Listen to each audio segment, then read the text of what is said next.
I married a Nigerian. Of course, I'm gonna call my son Chairman. Chairman. I married an Indian. Of course, I answer 3 times. Hi guys, welcome back to our channel. In case you're new here, my name is Maren And I'm Maureen. Yeah, so in today's episode we want to talk about this crop of Indians who are getting banished from their culture or families for dating black people or marrying black people. And I want to ask you this, our audience, so if these were the same people who are marrying white people, would their families banish them the way they've been outcasted in their own communities? Let's watch this video and then we come back and talk about it. So do my Indian parents finally accept my half-black children? Let's get into it. So last I left off, I haven't spoken to my dad in over a decade. I think the last time I spoke to him was in 2013. I don't need him in my kids' lives. He disowned me a long time ago, or I felt he disowned me, even though I felt like he wanted to communicate with me, but he didn't want to own up to the fact that he has half-black grandchildren. He would tell people I'm off somewhere studying. The kids didn't exist. There's no pictures of me in this house. There's no pictures of the kids in this house. Anytime I would see one of his friends, oh, how's school? Bro, I'm married. But anyways, yeah, I don't need that in my life. You'll learn more about my upbringing with my dad and my stepmother in another video. There's a lot there. Anyway, so now let's get into my mom. I tried. Guys, I tried. And I'm like, okay, let's see if she changed. And I would use little triggers to see how she would react. There were 3 things that I'm like, wow, you can still do this to this day? So one was my 21-year-old hurt his Achilles in December. He got hurt. I told Instagram, Facebook, all of that. So my mom follows me on Facebook. So she read it. And I also told my sister, who told my mom. My mom writes me 4 days after it happened. And she was like, she wrote me on Facebook Messenger. She's like, is, Elijah okay? I was like, he's okay. He's in a lot of pain. She wrote me 2 days after that message and gave me a thumbs up emoji. A thumbs up. Okay, whatever. So I decided to visit my sister in Maryland, and because she just had a baby and I wanted to see my nieces. There's 2 of them.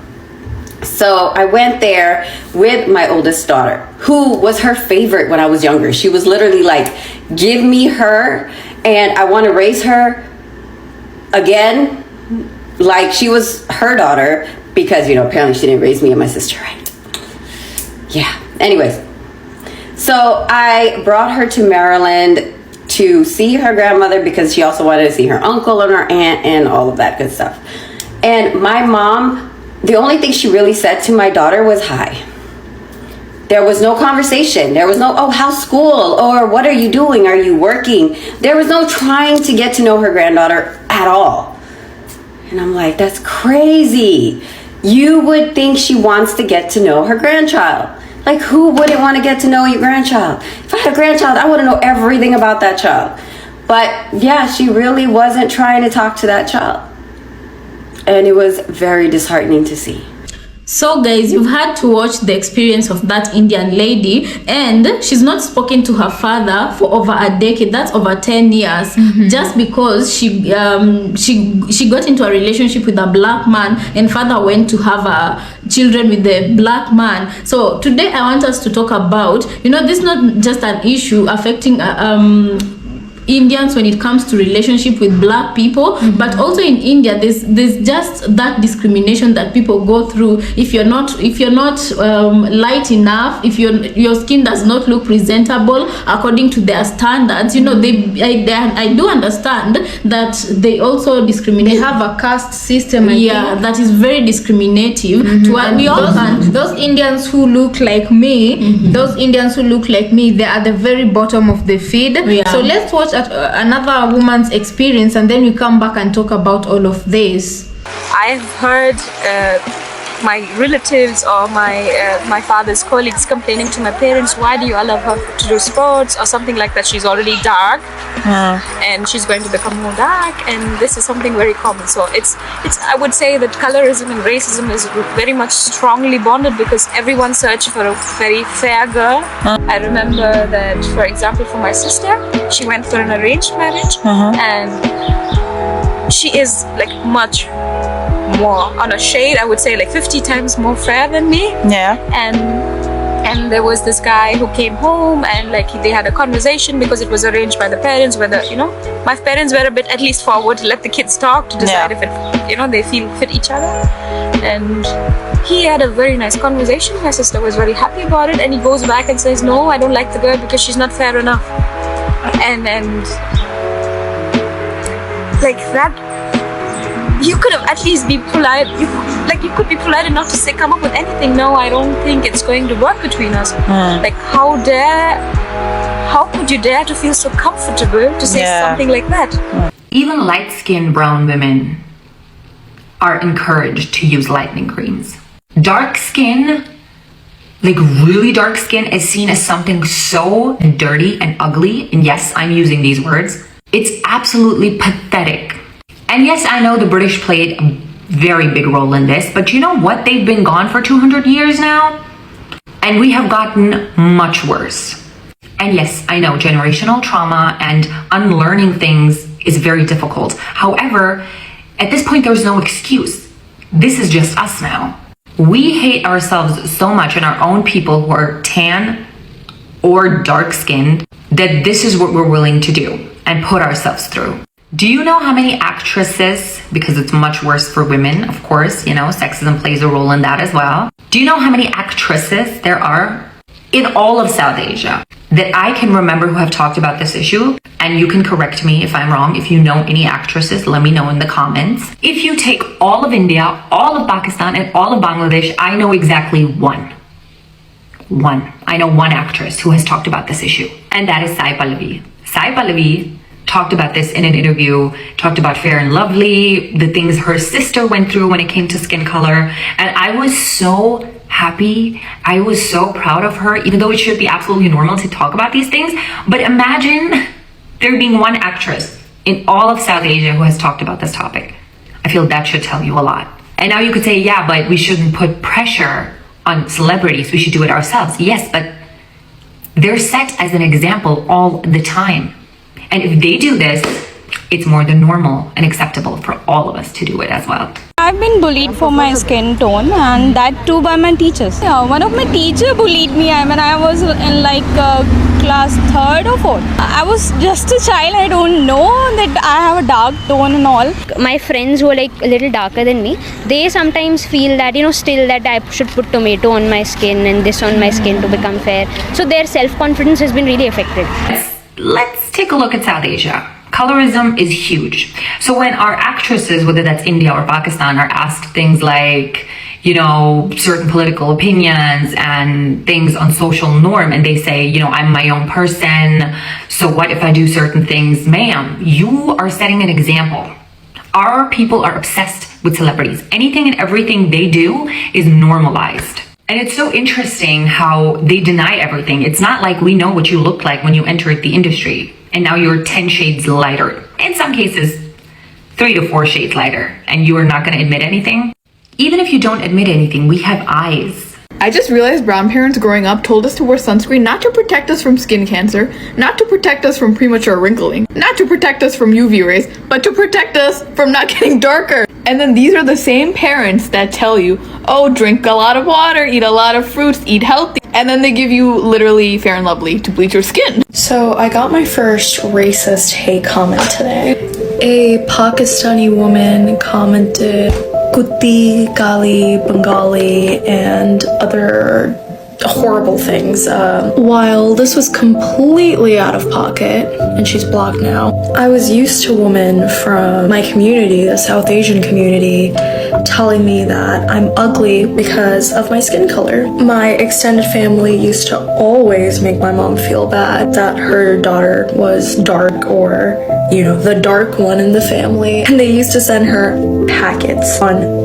packets of Fair and Lovely. My great uncle, who was a poet, wrote a poem about how I got into college even though I'm dark, and it took me a really long time to love my brown skin. And I know I'm not the only brown girl who's had to grow up like this. The ideas of beauty in our culture are deeply, deeply rooted in colonialism. And that's why I created the first nonprofit that tackles exactly this. Along with trying to steer young girls away from child marriage, I built a company company where South Asian girls everywhere can feel beautiful in their own skin. We build up their confidence so they can take hate comments like this and instead use it to empower other women. I do this not just for the girls in Bangladesh, but South Asian girls everywhere. So, to that woman, it's unfortunate that my skin color offended you this much. I hope you heal and find love in your heart someday. So you guys, you've watched the videos that we had to play you, and one thing I can say is that India has a serious problem, and their problem is eating away at their society like a cancerous tumor. You understand? Imagine, like in India, a child can't really go outside to play freely and just enjoy being a child. You understand? Right. We all cannot be Indians. You need to understand this. We all cannot be the same. We all cannot be white. You understand? So if you found yourself in your God-given body and skin, you are born brown. You can't be white. No matter, even the bleaching products, they cannot turn you into being a white person. You understand? So in India, you see them practicing all this self-hate, and you really see how colonialism worked on them. You understand? Because if you go to your relative's house and they're like, you know, and this is a full adult telling you you need such and such cream, you've gotten dark over the years, you know, and this is just the way you were born. It's not right. And then there's another thing these ladies highlighted about okay, in some parts of the world, people talk about the beauty privilege, you know, but in India, you talk about fair privilege and, you know, colorism. So you find that if you're pretty good enough, but if you're born light, even better, you understand, because you can be pretty and you can be a little darker than what the beauty standards, you know. And you know, even the media doesn't help with the situation, because as we are in Africa, we are in Kenya, and we usually watch a program called Z World, and in Z World it usually airs a lot of Bollywood movies, and in these movies most people you see, they don't look like these Indians who are talking in not the normal average Indians, the bigger population. You might even be forgiven for thinking Indians are white, just because of how Bollywood is portraying them. There was this soap, just allow me to go into this for context. There was this soap that tried to depict what a dark-skinned person would go through and how our dark skin lives like in India. I think that was our very first time seeing a dark Indian, and she was pretty. It was called Saloni. She was the main character with big eyes, but oh my god, the struggles that woman went through. Even being married, even into the family she married into, they were discriminating her because of her skin color. And most often, a lot of the times when you act movies try to depict the kind of structure in your society, or what society puts forward, you know, for people. It tries so much to depict the society you live in. You understand? From what we heard about when the first lady was talking, her own father disowned her and had not talked to her in 10 years. Never seen the babies, and had never kept contact with them in 10 years. Do you guys know how long 10 years is to not talk to a parent? Your child, you know, someone you gave birth to, you know. And then another thing also, the mother tried to encourage her to abort the babies before they were born, you know, but because she stood firm in her decision and she didn't, she gave birth to her baby. So now what happens? The mother tries to tolerate her babies, but she favors the ones who are Indian looking more than the ones who are, you know, more melanated and look black. You know, these videos just give us a short preview of what is happening in India, and how, you know, how for Indian women who, or even men who fall in love out of their race, and it just happen to be the wrong race you're falling in love with, the kind of trouble you will go through. Because I'd really like to see a reverse of this, of Indians marriage to white men. Is it so much contested compared to... I think to white men is very much encouraged, and it's even, you know, it's not frowned upon like black marriages, because I just think Indian parents have a problem with their Indian children marrying blacks or African people because they are already melanated. You know, it's not as They strong want as to the lighten so they the want skin. to wash out the blackness in their genes, which is sad to say. Yeah. But it is what it is, and we call it as it is. They want to wash the melanin out of themselves, you know. So you can imagine an Indian woman speaking and saying that when they watch Bollywood, they don't feel represented. Exactly, because even the casting in Bollywood, they only cast light people. You know, the likes of Padukone. What is she called?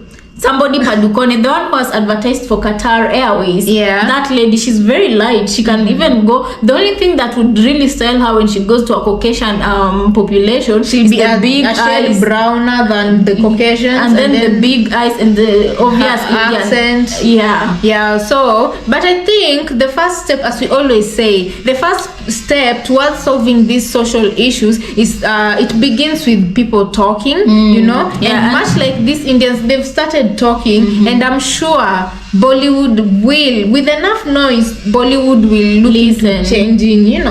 And even American Hollywood, it wasn't always like this. If ever black people were featured in American Hollywood, it was either as slaves or servants. But nowadays, black people have created their own spaces in Hollywood. You can see at least now a movie of black people being in powerful positions, you know. So guys, if you've not subscribed to our channel, please kindly remember to do so. And if you have any, you know, opinions about this particular episode, you can just leave it on our comment section. Oh, a gentle reminder, guys, we have a membership for our YouTube channel. So if you want to become a member of Twinshangout Kenya, please kindly look at how you can join the membership. You can just hit the join membership button for you to become a member. And we'll be really, really happy because very soon, God willing, we'll be starting to, you know, to do content, and I believe members will be benefiting from this a lot because there's some perks that you'll get to enjoy so as a member. Yeah, so if you can join our membership program, our membership for the channel, kindly do so, and remember to subscribe. Yeah, and we also want to thank, right now we have is it 4 or 5 members? I think 4 members. No, yeah, 4 members. We have 4 members on our channel right now, and we really want to thank you guys for joining our membership program. Timothy R. Blueit, thank you so much for being a member in our channel. Oh wow, Depressed Gamer, thank you so much for joining. We don't encourage the depression comments, you know, right? So Depressed Gamer, thank you so much for joining our channel. And then Michael Mayfield, thank you so much for joining our channel, Michael. And also Echo, thank you so much for being a member in our channel. We appreciate you guys, and as always, we see you all. Thank you so much. That's it for today's episode. Let's catch you on our next episode. Bye.